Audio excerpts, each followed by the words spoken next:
Oppression from police towards civilian is currently a sensitive topic exists in our society. With the case of Black Lives Matter movement and also West Papuan People movement, people are demanding for justice by doing rally and so on and so forth. Defunding the police has been becoming a movement some people demand for.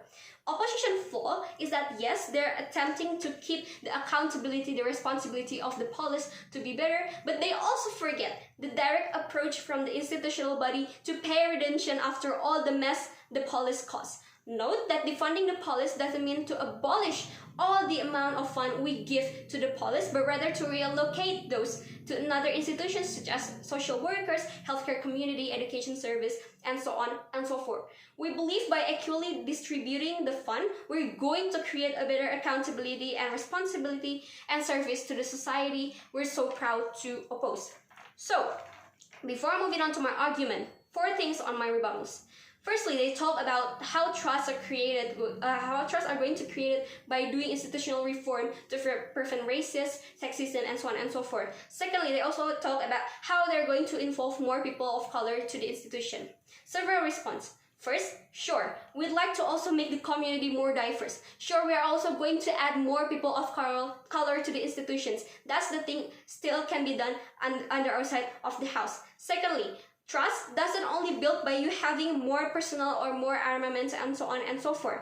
Last but not least, you also need to define these people characteristics in the first place. Especially in these kind of situations which happen after riots, you need to characterize these kind of people characterizations. How so? First, how would you expect to gain trust by just doing institutional reform while not fixing the current damage that occur in the society? Note that these people already got the damage that you've caused before. Secondly, communities other than the police department are also involved for a better reformation in the society. That's why we said that defunding the police and giving several social communities fund is not something wrong to begin with and is something justifiable. Last but not least, on post-riot conditions, what people are looking for.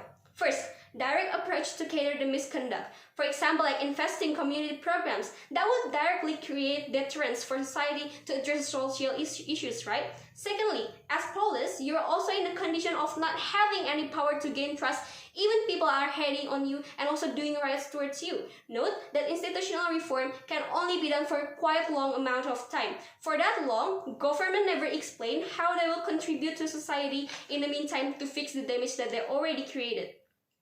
Third point of rebuttal. They talk about how it's morally justified and also how they're going to create safety for the people. We don't say so.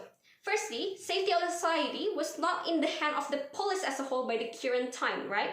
Note that even there's good police, but people rather to rely on social community for their safety by the meantime. Secondly, moreover, direct approach to fund social community is morally justified. I'm going to explain that more on my argument. Last point of rebuttals. They said that they're going to eradicate sexism, racism, and other issues. Yes, indeed, they say it can be unlearned. Then that's why you should have paid attention more to the harm that you've been created. To unlearn these kind of issues, you also need to support these social communities because these social communities, we think that involve directly to these people to actually educate them and eradicate these kind of issues, right? Therefore, their arguments no longer stand. So, moving on to my argument. We said that we agree that defunding police is reallocating and also funding away community service other than the police itself. But what we don't agree is that defunding will radically influence the work of the police as a whole.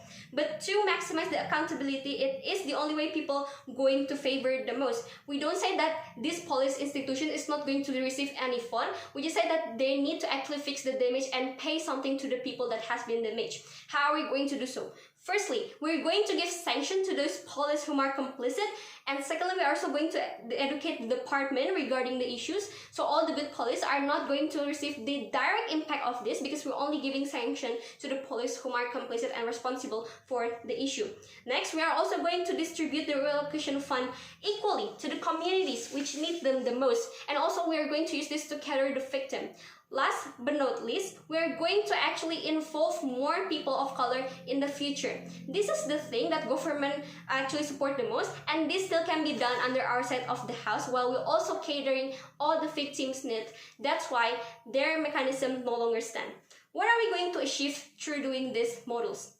Firstly, we're going to gain public trust in a quick period of time. Secondly, we're directly involved to the society to do our accountability and being responsible to help the social community. Last but not least, it's going to actually lead to a better institutional reformation. I'm going to furthermore explain those on my argument. So what am I going to talk to you in my argument?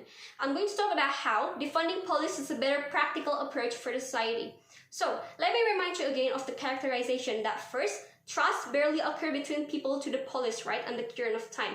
Secondly, damage already created. What does it translate to? First, people of color getting harmed, such as Breonna Taylor, George Floyd, and the whole Black Lives Movement shows that these people are actually getting harmed, especially people of color.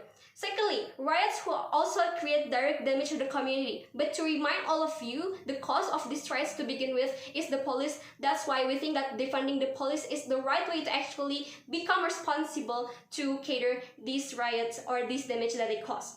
Last but not least, there's also damage to the good police that is not involved in any kind of the event. But note, it is something that is morally justified to actually defunding the police because the police as institutional body as a whole is responsible for the damage and the issues that's currently occurring, right? Even if you're looking for moral justification, we said that defunding the police is considered more moral than the institutional reform.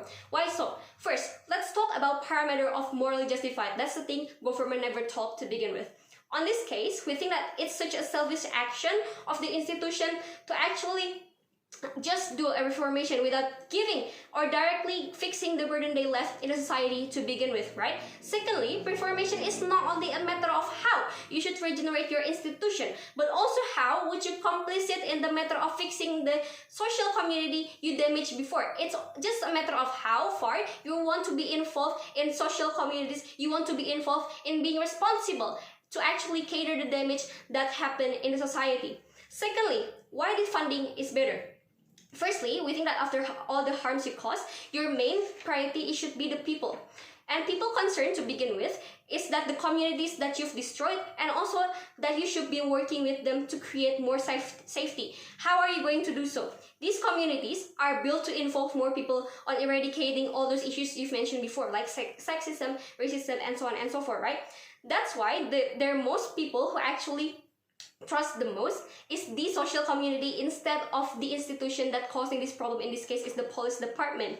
That's why we think that cooperating with these communities by giving them fund or reallocating these funds will show more and as to how you're responsible as a police and you're responsible to the damage that you've created. We say that policy reformation will also still possibly happen in the future even after the defunding, because we're not abolishing all the funds that we give. We just only use those funds to actually fix the damage that you create, because that's something that you should do to actually pay for the damage you create and be responsible to the society we're so proud to oppose.